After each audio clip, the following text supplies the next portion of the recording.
স্বর্ণের বাজারে একটা বেশ বড়সড় সুখবর, দামটা কিন্তু বেশ খানিকটা কমেছে। তো আজকের এই পর্বে আমরা ঠিক এটাই বোঝার চেষ্টা করব, হঠাৎ করে কেন এই দাম কমল আর সামনেই বা কী হতে চলেছে। হ্যাঁ, ঠিকই শুনছেন। বাংলাদেশের সোনার বাজারে বেশ কিছুদিন ধরেই যে একটা চাপা উত্তেজনা ছিল, তাতে কিছুটা হলেও স্বস্তি ফিরে এসেছে। দামটা যে হঠাৎ করে কমে গেল, এটা অনেকের জন্যই একটা বড় খবর। তো চলুন আমরা একটু গভীরে গিয়ে দেখি ঠিক কী কারণে এই দামটা কমল। তো মূল ঘটনাটা কি? ঘটনা হলো সোনার দাম এক লাফে বেশ কিছুটা কমে গেছে। মানে অনেক দিন ধরেই তো আমরা দাম শুধু বাড়তেই দেখছিলাম, তাই না? সেই জায়গায় দাঁড়িয়ে এই পরিবর্তনটা কিন্তু ক্রেতাদের জন্য বিশাল একটা ব্যাপার। আর এই খবরটা কিন্তু একদম অফিসিয়াল। বাংলাদেশ জুয়েলার্স অ্যাসোসিয়েশন, মানে আমরা যাদেরকে বাজুস নামে চিনি, তারাই এই ঘোষণাটা দিয়েছে।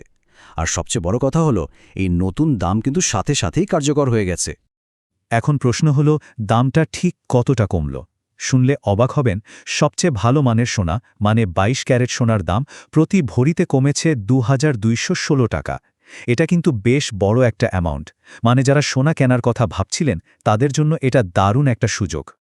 আচ্ছা, তাহলে এখন চলুন দেখে নেওয়া যাক বিভিন্ন ক্যারেটের সোনার নতুন দামগুলো ঠিক কেমন দাঁড়িয়েছে। এই যে দেখুন, এখানে নতুন আর পুরনো দামের একটা তুলনামূলক চিত্র দেওয়া আছে। শুধু যে ২২ ক্যারেটের দাম কমেছে তা কিন্তু না। খেয়াল করে দেখুন, ২১ ক্যারেট, ১৮ ক্যারেট, এমনকি সনাতন পদ্ধতির সোনার দামও কিন্তু বেশ খানিকটা কমেছে। কিন্তু আসল প্রশ্নটা হলো, হঠাৎ করে কেন দাম কমানো হলো?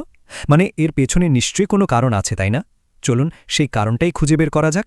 এর উত্তরটা হলো তেজাবি সোনা। এখন ভাবছেন, তেজাবি সোনা আবার কি? এটা আসলে একদম খাঁটি, মানে পিওর গোল্ড বার। আমাদের দেশের বাজারে গয়নার দামটা কিন্তু মূলত এই তেজাবি সোনার দামের উপর ভিত্তি করেই ঠিক করা হয়। ব্যাপারটা তাহলে খুব সোজা।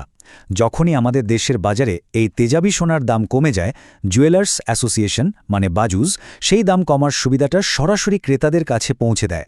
আর ঠিক এ কারণেই এবারও গয়নার সোনার দামটা কমিয়ে আনা হয়েছে। তবে একটা কথা কিন্তু মাথায় রাখতে হবে, যারা গয়না কেনার প্ল্যান করছেন তাদের জন্য কিন্তু এই ঘোষিত দামটাই ফাইনাল না। এর সাথে আরও কিছু খরচ যোগ হবে। কি কি খরচ? দেখুন, সোনার যে দামটা ঠিক করা হয়েছে সেটার ওপর প্রথমে যোগ হবে সরকারের ৫% ভ্যাট। এরপর আসবে মজুরি, যেটা কমপক্ষে ৬%। মানে এই দুটো খরচ যোগ করার পরেই কিন্তু গয়নার আসল দামটা পাওয়া যাবে। এই যে দামটা কমল, এটার গুরুত্ব ঠিক কতটা সেটা বুঝতে হলে আমাদের একটু বড় পরিসরে, মানে পুরো বাজারের সাম্প্রতিক অবস্থাটা দেখতে হবে। এই বছরের বাজারের অবস্থাটা দেখুন একবার। দাম মোট ২৯ বার ওঠানামা করেছে। তার মধ্যে দাম বেড়েছে ১৮ বার আর কমেছে মাত্র ১১ বার। মানে বুঝতেই পারছেন বাজারটা কতটা অস্থির। বেশিরভাগ সময় কিন্তু দাম বাড়ার দিকেই ছিল। সোনার বাজারে যখন এই অবস্থা, তখন রূপার বাজার কিন্তু একেবারে শান্ত। মানে সেখানে কিন্তু একদমই ভিন্ন একটা চিত্র দেখা যাচ্ছে। হ্যাঁ, সোনার দামের এই ব্যাপক ওঠানামার মধ্যেও রূপোর দাম কিন্তু একদম স্থির। ২২ ক্যারেট, ২১ ক্যারেট, ১৮ ক্যারেট বা সনাতন পদ্ধতির রূপা সবকিছুর দামই আগের জায়গায় স্থির হয়ে আছে। তো সব মিলিয়ে সোনার দাম কমাটা অবশ্যই একটা ভালো খবর, একটা স্বস্তির বিষয়। কিন্তু বাজারের সার্বিক পরিস্থিতি দেখলে বোঝা যায় অস্থিরতা কিন্তু এখনও কাটেনি।